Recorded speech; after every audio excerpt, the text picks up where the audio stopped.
touch to click. In this video, I'll show you how to add Dafont fonts to CapCut so you can use stylish custom fonts in your video projects easily.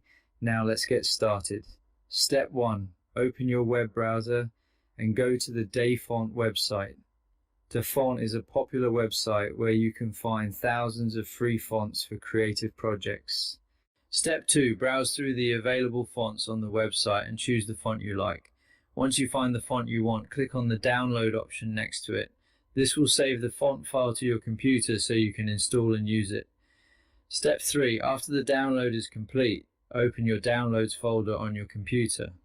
Look for the zip file that contains the font you just downloaded. This file usually has the same name as the font from the Dafont website. Step 4. Right-click on the zip file and select the extract option to unzip the folder. Once extracted, you will be able to access the actual font file. Step 5. Open the extracted folder and locate the font file inside it.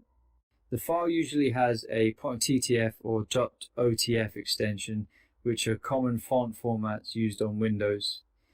Double-click on the font file to preview it before installing. Step 6. Click on the Install option in the font preview window. This will install the font on your computer and make it available to other applications.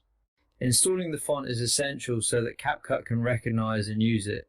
Step 7. Open the CapCut application on your computer.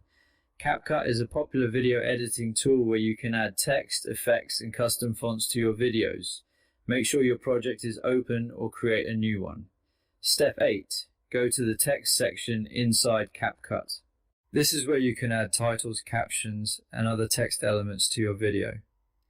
The text panel also allows you to select and customize different fonts.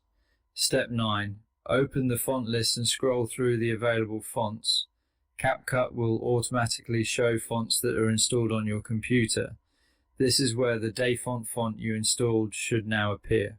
Step 10. Select the newly installed Dafont font from the list. Once selected, the text in your project will change to the new font style. This allows you to give your video a more creative and unique look. Step 11. Apply the font to your text and adjust the size, style, and alignment as needed. You can customize the text to match your video design and make it more visually appealing. Thank you for watching, and don't forget to subscribe to the channel for more helpful tutorials.